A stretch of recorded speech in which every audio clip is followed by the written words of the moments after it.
Ucrania acaba de ejecutar una de las trampas más inteligentes y brutales de la guerra, y los tanques de Putin pagaron el precio. Putin pensó que lo tenía todo bajo control.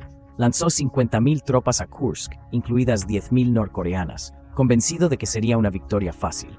Estaba seguro de que sus tanques imparables aplastarían a las fuerzas de Ucrania y lo harían parecer un héroe por recuperar tierras rusas.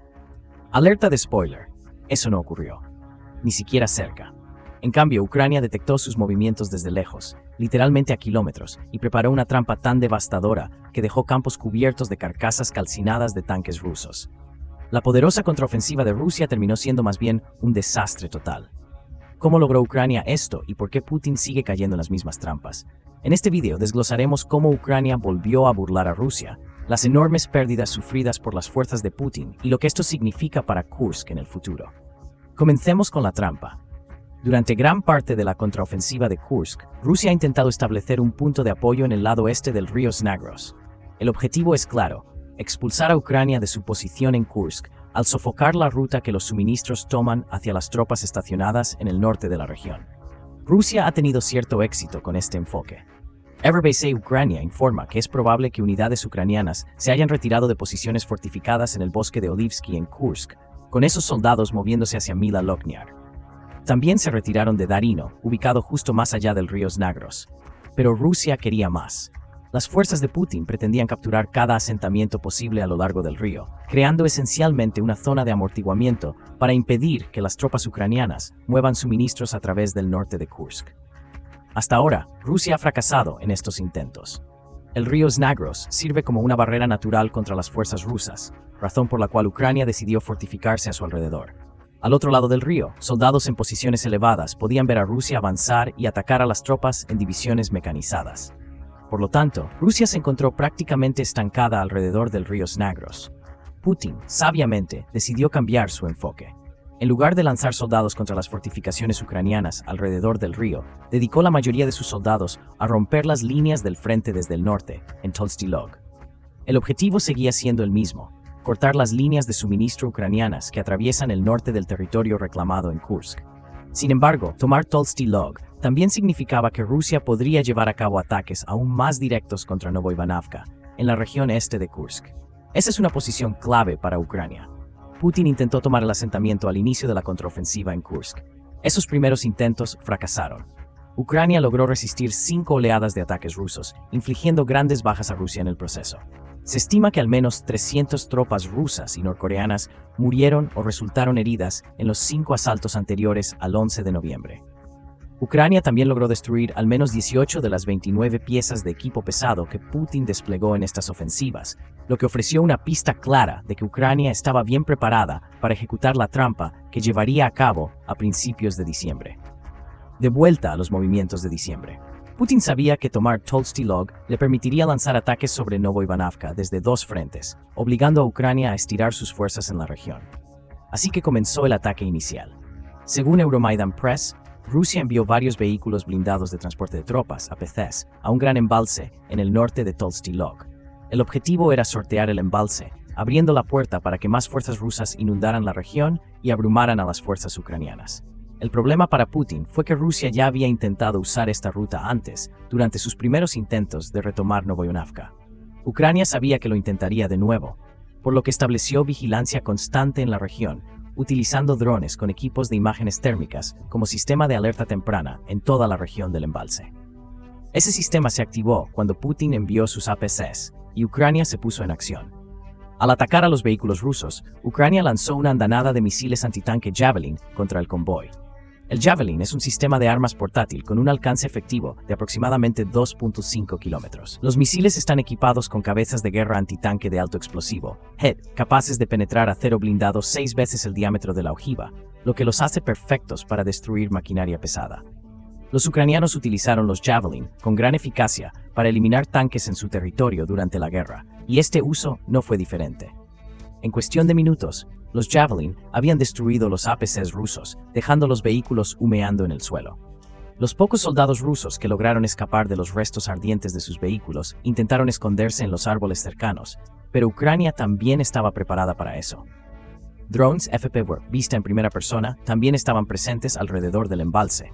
Ucrania los utilizó para localizar a los soldados, que ahora estaban a pie, y eliminarlos. Por lo tanto, la primera oleada de la ofensiva rusa se desmoronó por completo.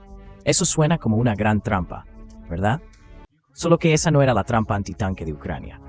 Eso fue solo un ejemplo de lo adelantado que está el pensamiento de Ucrania cuando se trata de anticipar los movimientos de las tropas de Putin.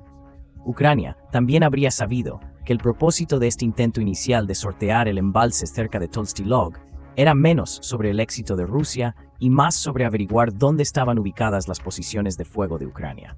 Rusia ahora tenía esa información. Sacrificó sus APCs para determinar desde dónde dispararía Ucrania y qué tan rápido respondería a un ataque. Pensando que sabían a qué se enfrentaban, las tropas rusas avanzaron. Varias grandes oleadas, cada una con entre 6 y 10 vehículos blindados, incluidos tanques y vehículos de combate, intentaron abrirse paso. Esos vehículos estaban acompañados por unidades de infantería, con la idea de Rusia de abrumar lo que pensaban que eran las únicas posiciones de fuego ucranianas. Es una estrategia que Putin ha usado constantemente durante la guerra. Descubrir dónde está el enemigo y luego simplemente arrojar soldados y equipos hacia la posición hasta que sus líneas sean penetradas y queden destruidas o forzadas a retirarse. El problema es que Ucrania ha visto esto una y otra vez, y estaba preparada. Mucho antes de que Rusia desplegara sus vehículos blindados de transporte de tropas, APES, hacia el embalse para descubrir las posiciones de fuego ucranianas, Ucrania ya había minado extensamente los campos que rodean esa posición clave. Tan pronto como las fuerzas rusas descubrieron esas minas, vieron que no podían simplemente eludir las posiciones de fuego de Ucrania. Hacerlo significaría conducir sus tanques sobre campos llenos de explosivos que destruirían sus convoyes mecanizados antes de acercarse siquiera a Ucrania. Por lo tanto, las oleadas de tanques rusos no tuvieron otra opción más que seguir la única ruta que Ucrania había preparado para ellos, una ruta que llevaba a esos tanques directamente a una región donde no querían estar. Y entonces, la trampa se activó. Varios de los vehículos rusos y tanques quedaron inmovilizados sobre los dientes de dragón que Ucrania había colocado en la única carretera por la que Rusia podía avanzar. Desde la Segunda Guerra Mundial, estas pequeñas pirámides de hormigón han detenido tanques en seco, dejándolos vulnerables a contraataques. La guerra en Ucrania nos ha demostrado que Putin todavía tiene una visión anticuada de la guerra terrestre en muchos aspectos. Confía en trincheras y tanques para capturar posiciones. Al usar minas para obligar a los tanques rusos a tomar la ruta que Ucrania había preparado, Ucrania pudo llevar a muchos de ellos directamente hacia los dientes de dragón, inmovilizándolos y eliminando la amenaza. Los pocos tanques que lograron sortear los dientes de dragón enfrentaron otros problemas. Estaban completamente al descubierto y directamente a la vista de las líneas de fuego ucranianas. Cada oleada que Rusia envió fue recibida con ataques de artillería, misiles Javelin y asaltos de drones FPV. Y los tanques seguían llegando. Asalto mecanizado tras asalto mecanizado cayó víctima de la misma trampa, lo que sugiere que los soldados rusos simplemente no tenían idea de qué hacer. Retroceder no era una opción. Todo lo que los tanques podían hacer era intentar avanzar. Las tropas del 2005 Batallón de Asalto de Ucrania y la 36ª Brigada de Infantería de Marina los bombardearon con municiones. Imágenes del campo de batalla, publicadas en plataformas de redes sociales, muestran el alcance de los daños. Campos enteros están llenos de restos carbonizados de tanques y vehículos blindados a lo largo de Tolsty Log, Nizhny Klin y Slenu Shliak. Algunos tanques fueron víctimas de las minas colocadas estratégicamente por Ucrania. Rusia pensó que había superado a Ucrania al identificar sus posiciones de fuego e intentar eludirlas a través de los campos circundantes. Cada tanque que ardía en llamas tras la explosión de una mina demostraba que Ucrania sabía exactamente lo que las fuerzas de Putin estaban planeando, mucho antes de que enviaran la primera oleada de APCs. Otros tanques quedaron inmovilizados sobre los dientes de dragón, no destruidos, pero sí abandonados por sus tripulaciones. Más tanques fueron víctimas de los ataques de misiles Javelin y del fuego de artillería, convirtiéndose en carcasas humeantes mientras estaban atrapados en la línea de fuego. Con una maniobra brillante, Ucrania los engañó y los obligó a seguir la ruta que había preparado. Euromaidan describió la escena como un cementerio de tanques y otros vehículos blindados. No puede haber una descripción más precisa. Las fuerzas de Putin fueron humilladas en su intento de sortear el embalse cerca de Tolsty Log. Todavía no están más cerca de capturar Novoivanavka, y Putin se verá obligado a repensar su estrategia una vez más. Si la situación parecía ya insostenible para Rusia, lo peor aún estaba por venir. Lo más probable es que, una vez más, recurra a arrojar más soldados y equipos contra las posiciones ucranianas, porque si algo nos ha demostrado durante esta operación militar especial, es que está dispuesto a sacrificar a sus soldados para obtener lo que quiere. Todo esto fue una humillación suficientemente grande para Rusia, pero se vuelve aún peor. Rusia todavía está intentando avanzar hacia Novoivanavka. La diferencia ahora es que está intentando confiar en asaltos puramente de infantería. Según el 24 Batallón de Asalto de Ucrania, la armadura de Rusia, sus tanques y vehículos de combate, fue destruida tan rápidamente por la trampa de Ucrania que ya no tiene suficientes reservas para reabastecer a sus tropas. El 24 Batallón de Asalto cree que las pocas reservas que Rusia tenía en sus almacenes en Kursk ahora se han agotado. La única estrategia que le queda a Putin es lanzar soldados a las posiciones ucranianas a pie.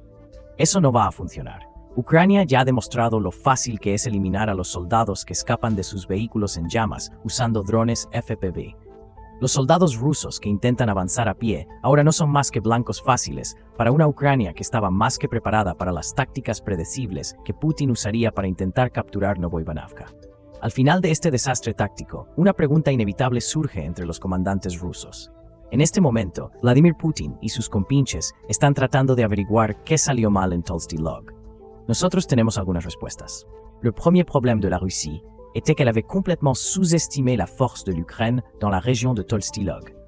Cela n'aurait pas dû arriver. Poutine avait déjà tenté de percer dans cette région auparavant. Ses assauts précédant l'échec du 11 novembre nous l'ont montré, et l'Ukraine avait une intuition qu'il essaierait de recommencer. Cette intuition a conduit l'Ukraine à déployer ses drones FPV pour surveiller la zone, ce qui lui a permis de voir les TT russes arriver. Avec ces véhicules venait également la probabilité de vagues d'unités mécanisées qui suivraient.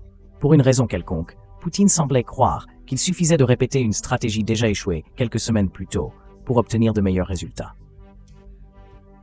Il ne semblait pas réaliser que l'Ukraine profiterait des semaines entre le 11 novembre et début décembre pour renforcer davantage ses positions autour de Novoivanovka, en prévision d'un nouvel assaut. L'approche de la Russie est devenue trop prévisible, et cela constitue un problème pour Poutine depuis plus de 10 ans et demi. À ce stade, comme le souligne European Security and Defense, Poutine commet les mêmes erreurs en Ukraine qu'il a faites lors de sa tentative désastreuse d'envahir la Géorgie en 2008. Ce conflit, parfois ironiquement surnommé la guerre de 5 jours, en raison de sa brièveté, a vu la Russie tenter d'envahir la Géorgie avec des conscrits mal formés, manquant de l'entraînement nécessaire pour une offensive terrestre. Cela a également révélé une série de problèmes techniques au sein de l'armée russe. Les systèmes de communication étaient tellement obsolètes qu'ils étaient des proies faciles pour les tactiques de guerre électroniques géorgiennes.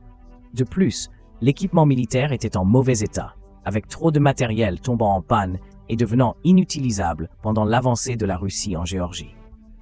Une fois que la Russie est finalement arrivée en Géorgie, ses troupes étaient épuisées et les Géorgiens étaient prêts à les affronter. En l'espace de 5 jours, la Géorgie a détruit, endommagé ou capturé 93 pièces d'équipement militaire russe, y compris 4 chars, 21 véhicules de combat d'infanterie et 8 avions. La logistique était médiocre et le soutien arrière pratiquement inexistant. La Russie avait essentiellement pénétré en Géorgie en pensant qu'elle pourrait écraser le pays grâce à la supériorité numérique de ses soldats et de son matériel. Pourtant, cette stratégie s'est effondrée. Cela vous semble familier ? En dépit des prétendues réformes militaires après le fiasco géorgien, l'approche russe est restée inchangée. Aujourd'hui, alors qu'elle combat l'Ukraine, elle continue d'envoyer des conscrits mal formés sur les lignes de front, où ils se font massacrer par les tirs d'artillerie et les armes ennemies. Les pannes d'équipement sont aussi fréquentes qu'auparavant, et Poutine a montré que sa tactique se résumait à lancer des chars et des troupes en comptant sur des effectifs supérieurs pour submerger les positions adverses. Cette approche est également trop prévisible, et c'est cette prévisibilité qui a permis à l'Ukraine de tendre son piège anti-char. Elle savait exactement ce que la Russie allait essayer, car celle-ci l'avait déjà tenté auparavant sans jamais évoluer dans ses tactiques après près de 3 ans de guerre. Le piège des chars de Tolstilog n'est qu'un exemple parmi d'autres de la capacité exceptionnelle de l'Ukraine à anticiper les mouvements adverses. Mais ce n'est pas uniquement la prévisibilité russe qui a condamné cet assaut. La compréhension qu'a l'Ukraine de la défense en profondeur a joué un rôle crucial dans le succès de ce piège. Euromaidan affirme que l'utilisation par l'Ukraine de défense en couche a été déterminante pour réussir à tendre son piège contre la Russie. Vous avez vu comment cette stratégie fonctionne dans notre récit de l'incident. Les javelins et les drones FPV qu'utilisait l'Ukraine lorsque la Russie envoyait ses VTT constituaient la première couche. Les mines plantées dans les champs formaient la seconde couche, tandis que les dents de dragon, bordant le chemin que l'Ukraine avait forcé la Russie à emprunter, représentaient la troisième couche. Et il y avait encore une autre couche, plus de drones et de javelins, accompagnés d'attaques d'artillerie. Un article de décembre 2022, publié dans The Defense Post, souligne que cette défense en couche n'est pas nouvelle pour l'Ukraine. Lorsqu'il s'agit de contrer les drones russes, l'Ukraine combine des patrouilles aériennes et de drones, des missiles anti-aériens basés au sol et de petites unités de soldats déployés au sol. Vous verrez de nombreuses similitudes avec l'approche des chars russes à Tolstilog ici. L'Ukraine ne compte pas sur une seule forme de défense pour bloquer les avantages russes. Elle en crée plusieurs, souvent en les utilisant par étapes, afin de forcer la Russie à agir exactement comme elle le souhaite. C'est une défense extrêmement intelligente, et le fait que la Russie ne semble toujours pas en mesure de la comprendre nous en dit long sur l'incapacité tactique de Poutine. Dès que les divisions mécanisées, qui tentaient de contourner le réservoir à Tolstilog, ont découvert les mines dans les champs, elles auraient dû comprendre que l'Ukraine les menait dans un piège. Une retraite suivie d'une réorganisation aurait dû s'en suivre, avec la Russie trouvant une autre manière d'attaquer Novoïvanovka, même si cela signifiait perdre quelques chars sous les frappes de javelin durant la fuite. Mais non, la Russie a continué à avancer, franchissant une couche, puis une autre, jusqu'à ce que ses chars soient décimés. La faute de Poutine ici est simple, il n'apprend tout simplement pas. Couplé à son incapacité à adapter ses tactiques, vous obtenez un enchaînement de fragilités stratégiques qui a permis à l'Ukraine de tendre ce piège. Il y a aussi le problème de l'équipement, une autre erreur monumentale du côté russe. Les forces russes tentent maintenant de percer vers Novoïvanovka à pied, ce qui nous indique qu'il y a un problème avec les lignes d'approvisionnement censées leur fournir les chars et véhicules blindés nécessaires pour les assauts. Ce qui ne fonctionne pas est simple, la Russie manque d'équipement. Forbes a également rapporté que l'Ukraine avait mis en place ce qu'elle appelle une route de la mort sur la route passant par Selenushlak. C'est la route que la Russie a tenté d'emprunter pour atteindre Novoïvanovka. Forbes a évoqué une vidéo montrant au moins 10 véhicules détruits le long de cette route, avec le 225e bataillon d'assaut affirmant que les champs sont minés, la route est ciblée par notre artillerie et chaque mouvement est soigneusement surveillé. Forbes rapporte que Poutine s'accroche à la même stratégie, attaquer constamment le long de la route près de Selenushlak. Les images de cette route de la mort racontent une histoire claire, celle d'une Russie qui épuise son matériel. Lors des assauts initiaux en octobre et au début de novembre, la Russie utilisait des BTR-92, des véhicules de combat d'infanterie. Apparemment, les soldats en première ligne à Kursk avaient reçu au moins 40 de ces véhicules. Avance rapide jusqu'à décembre, et ces BTR-92 sont en train de disparaître. Les nouvelles carcasses visibles sur la route de la mort semblent être des BMP et BMD, des véhicules de combat à chenilles, une nette régression par rapport aux BTR-82. On y voit également des tracteurs blindés et des camions Buram. Il ne faudra pas longtemps avant que ces véhicules plus faibles ne disparaissent eux aussi, forçant la Russie à compter sur des unités mécanisées de fortune, si tant est qu'elle en envoie. Juste un petit rappel, il s'agit ici de la Russie combattant sur son propre territoire. Il semblerait que Poutine soit à court de véhicules blindés à l'intérieur de la Russie, soit qu'il ait tellement mal géré sa logistique que les véhicules disponibles n'atteignent pas les soldats qui en ont besoin. La situation est devenue si critique pour la Russie qu'elle est désormais contrainte d'utiliser des camions à la place des chars. Et lorsque ces camions viendront à manquer, elle enverra les soldats à pied. Entre le 6 août et le 26 novembre, la Russie a perdu 364 unités d'équipement lourd, allant des chars aux camions. Avec le piège de Tolstilog déclenché, elle vient d'en perdre des dizaines d'autres. Qu'est-ce que tout cela signifie pour les efforts de l'Ukraine pour défendre Kursk? D'un côté, la Russie connaît quelques succès. Elle est parvenue à reprendre environ 40% du territoire que l'Ukraine avait conquis lors de son incursion initiale. Avoir 50 000 soldats contre 20 000 constitue un avantage certain, et les tactiques de broyeuse à viande de Poutine fonctionnent jusqu'à un certain point. Mais d'un autre côté, Tolstilog nous montre que la Russie n'a toujours pas compris comment attaquer les positions les plus fortifiées de l'Ukraine à Kursk. Au lieu de cela, elle tente simplement de les marteler avec des chars et de l'infanterie, qui tombent tous deux dans les pièges ukrainiens grâce à ses défenses en couche et à ses tactiques supérieures. L'Ukraine a-t-elle réussi à repousser la contre-offensive russe? Cela reste à voir. Mais ce que nous pouvons tirer de cet incident, c'est que l'Ukraine déjoue la Russie à chaque étape. Si la Russie parvient à reprendre Kursk, Elle le fera au prix de dizaines de milliers de soldats et de centaines d'unités d'équipements lourds. Ce sera une victoire à la Pyrrhus, si jamais il y en a une, pour une nation qui peine déjà avec des problèmes d'effectifs et d'équipement. Que pensez-vous du piège tendu par l'Ukraine à Tolstylog? L'Ukraine pourra-t-elle continuer à utiliser ce genre de piège pour repousser les soldats russes? Ou n'est-ce qu'une question de temps avant que Poutine ne sacrifie assez de troupes et d'équipements pour briser les défenses en couche ukrainiennes? Partagez vos réflexions dans les commentaires et merci d'avoir regardé cette vidéo.